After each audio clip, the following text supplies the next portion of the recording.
अध्याय 3 कर्मयोग। अर्जुन ने कहा, हे जनार्दन, हे केशव, यदि आप बुद्धि को सकाम कर्म से श्रेष्ठ समझते हैं तो फिर आप मुझे इस घोर युद्ध में क्यों लगाना चाहते हैं? आपके व्यामिश्रित उपदेशों से मेरी बुद्धि मोहित हो रही है। अतः कृपा करके निश्चय पूर्वक मुझे बताएं कि इनमें से मेरे लिए सर्वाधिक श्रेयस्कर क्या होगा। श्री भगवान ने कहा, हे निष्पाप अर्जुन, मैं पहले ही बता चुका हूं कि आत्म साक्षात्कार का प्रयत्न करने वाले दो प्रकार के पुरुष होते हैं। कुछ इसे ज्ञान योग द्वारा समझने का प्रयत्न करते हैं तो कुछ भक्तिमय सेवा के द्वारा। न तो कर्म से विमुख होकर कोई कर्मफल से छुटकारा पा सकता है और न केवल संन्यास से सिद्धि प्राप्त की जा सकती है।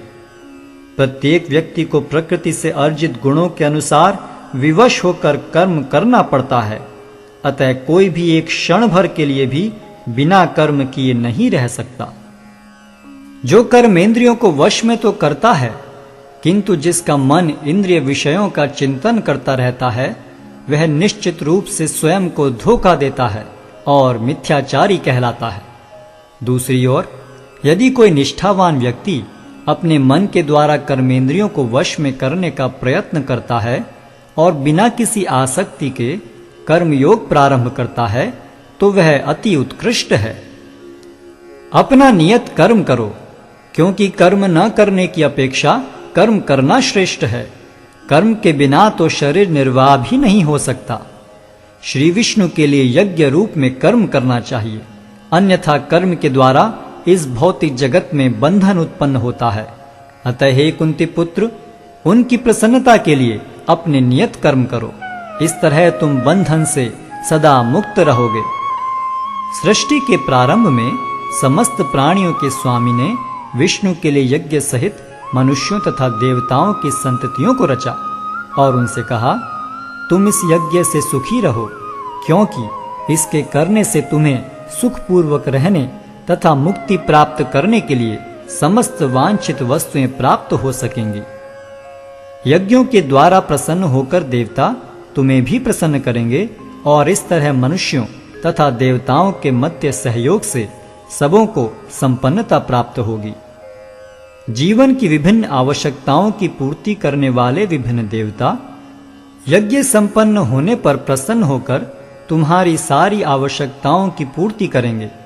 किंतु जो इन उपहारों को देवताओं को अर्पित किए बिना भोगता है, वह निश्चित रूप से चोर है।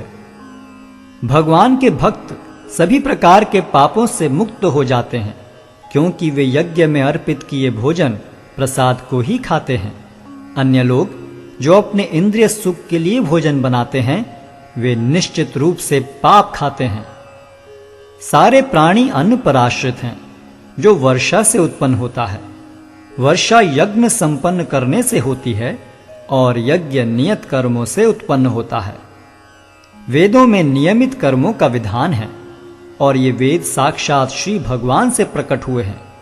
फलतः सर्वव्यापी ब्रह्म यज्ञ कर्मों में सदा स्थित रहता है। हे प्रिय अर्जुन, जो मानव जीवन में इस प्रकार वेदों द्वारा स्थापित यज्ञ चक्र का पालन नहीं करता, वह निश्चय ही पाप में जीवन व्यतीत करता है। ऐसा व्यक्ति केवल इंद्रियों की तुष्टि के लिए व्यर्थ ही जीवित रहता है। किंतु जो व्यक्ति आत्मा में ही आनंद लेता है तथा जिसका जीवन आत्म साक्षात्कार युक्त है और जो अपने में ही पूर्णतया संतुष्ट रहता है, उसके लिए कुछ कारणीय कर्तव्य नहीं होता। स्वरूप सिद्ध व्यक्ति के लिए न तो अपने नियत कर्मों को करने की आवश्यकता रह जाती है, न ऐसा कर्म न करने का कोई कारण ही रह जाता है। उसे किसी अन्य जीव पर निर्भर रहने की आवश्यकता भी नहीं रह जाती। अतः कर्म फल में आसक्त हुए बिना मनुष्य को अपना कर्तव्य समझकर निरंतर कर्म करते रहना चाहिए, क्योंकि अनासक्त होकर कर्म करने से उसे पर ब्रह्म की प्राप्ति होती है।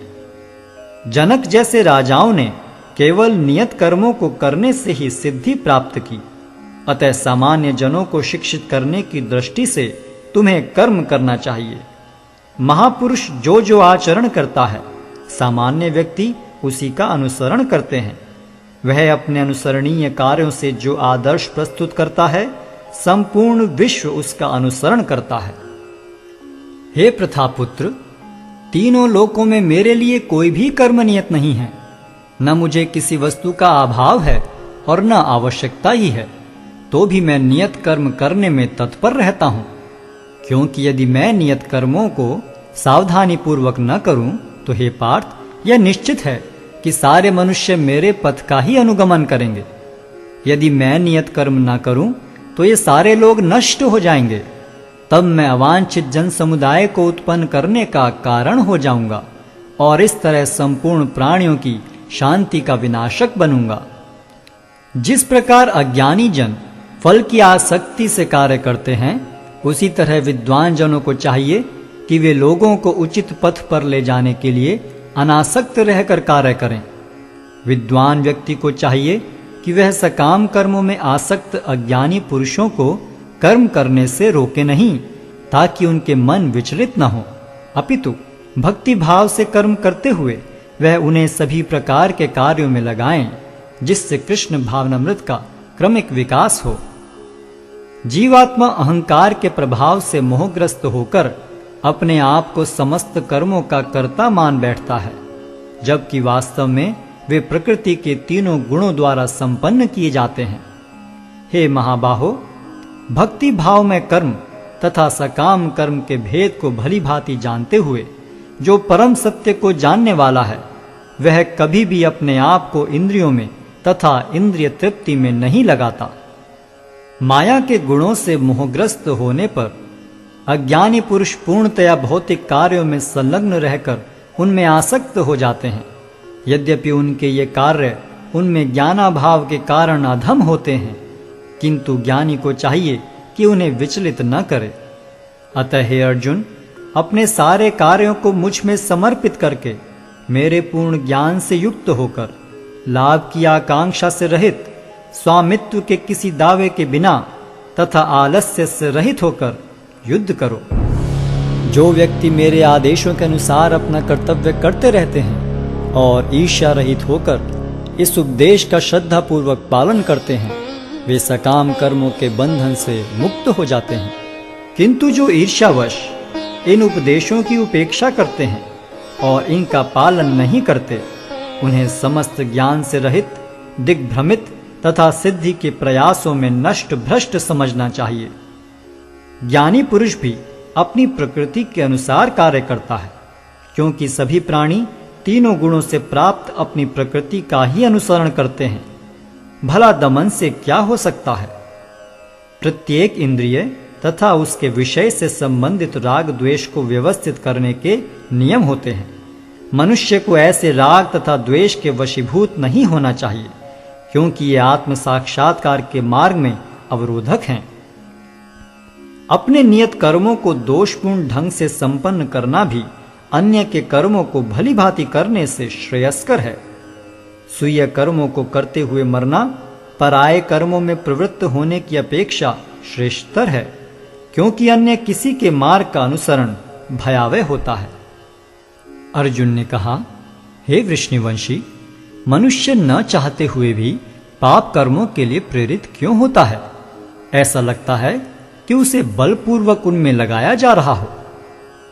श्री भगवान ने कहा, हे अर्जुन, इसका कारण रजोगुण के संपर्क से उत्पन्न काम है, जो बाद में क्रोध का रूप धारण करता है और जो इस संसार का सर्वभक्षी पापी शत्रु है। जिस प्रकार अग्नि धुएं से, दर्पण धूल से अथवा भ्रूण गर्भाशय से आवृत रहता है, उसी प्रकार जीवात्मा इस काम की विभिन्न मात्राओं से आवृत रहता है। इस प्रकार ज्ञान में जीवात्मा की शुद्ध चेतना उसके काम रूपी नित्य शत्रु से ढकी रहती है, जो कभी भी तुष्ट नहीं होता और अग्नि के समान जलता रहता है। इंद्रियां, मन तथा बुद्धि इस काम के निवास स्थान हैं। इनके द्वारा यह काम जीवात्मा के वास्तविक ज्ञान को ढककर उसे मोहित कर लेता है। इसलिए हे भरतवंशियों में श्रेष्ठ अर्जुन, प्रारंभ में ही इंद्रियों को वश में करके इस पाप के महान प्रतीक काम का दमन करो और ज्ञान तथा आत्म साक्षात्कार के इस विनाशकर्ता का वध करो। कर्मेंद्रियां जड़ पदार्थों की अपेक्षा श्रेष्ठ हैं। मन इंद्रियों से बढ़कर है, बुद्धि मन से भी उच्च है और वह आत्मा बुद्धि से भी बढ़कर है। इस प्रकार हे महाबाहु अर्जुन, अपने आप को भौतिक इंद्रियों, मन तथा बुद्धि से परे जानकर और मन को सावधान आध्यात्मिक बुद्धि से स्थिर करके आध्यात्मिक शक्ति द्वारा इस काम रूपी दुर्जय शत्रु को जीतो।